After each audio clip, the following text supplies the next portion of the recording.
Hey guys, it's Zina and welcome back to my channel paintiteasy. It's been a long time since my last video, there've been a lot of work last week, so finally I'm ready to be back to the painting. In today's video you'll see how to paint the eye, just doing some small simple steps. Let's get started. First of all, it's important to define the general mass of the eye and then continue verification of the proportions. There are four main components: upper and lower eyelids, pupil, eyeball and tear duct.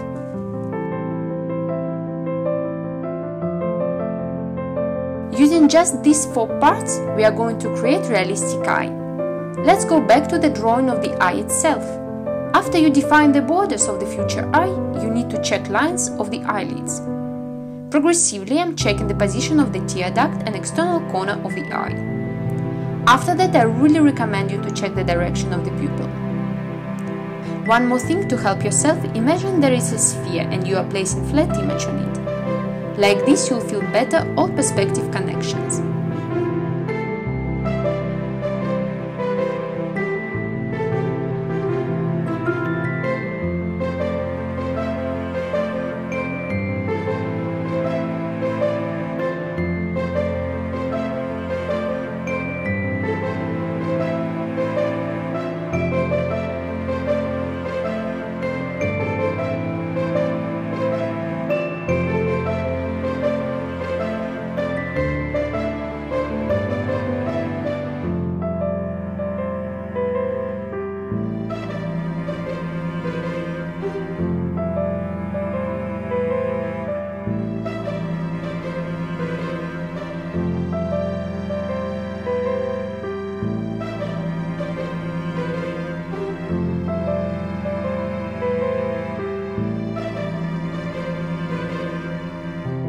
Now we need to work a little bit more on the highlights and shadows to feel the volume better.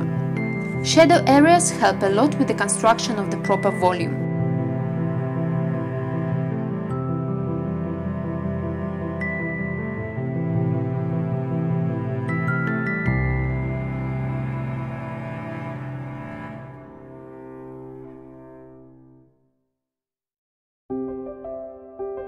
Now we need quickly to prepare a simple sketch of the eye to continue working on it with the watercolors. The top one will help us to follow the shape, some basic anatomy rules. One more time, check on all important points to be sure the structure is correct. It's better to spend a little bit more time on the sketch, like this it'll be way easier to work with watercolors. Usually before starting with the color, I'm lightening the sketch with the eraser. Like this you won't have dark pencil lines.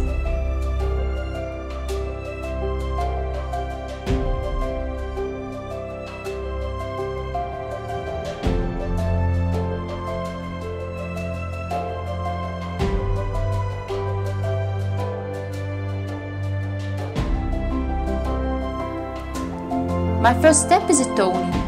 I'm using really light tone of the mix of the red Indian and ochre colors. On this step I just want to define the color tone of the upper and lower eyelids. Also I'm adding a bit of rose madder. All these names of the colors correspond to the my palette of the Winsor Newton one. Probably you can have the another palette. It's up to you.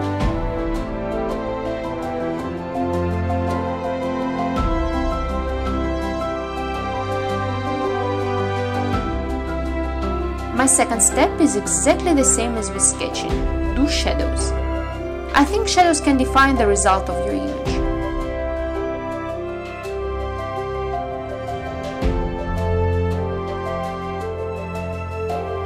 My next step is a work with general contrast.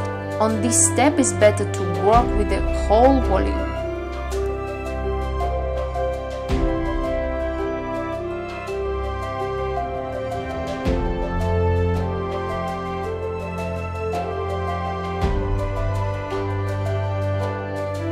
As you can see, I'm working with the eyeball itself and eyelids at the same time.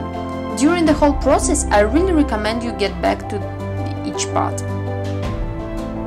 Like this, all of them are going to match in terms of color and intensity of the tones.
Personally, for me, eyelashes are the most complicated part of the eye. I think the best way to make them looking good is a way of copying. You just need to look accurately at the model or an eye that you are trying to paint. Try to repeat the general direction of the side. Also, it's better not to use pure black color. It's one of the most important things, I guess. As small hairs, our eyelashes are really reflective. So if you mix colors that you've used for painting of the eye, you'll achieve quite realistic result. In the end, it's really good to add some small accents in the shadows and highlight areas.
And our eye is ready! I hope it was inspirational for you guys and maybe you've learned something new today. If you didn't subscribe yet, don't forget to press on subscribe button and tap the bell. Like this you won't miss new tutorials. See you in the next video, guys!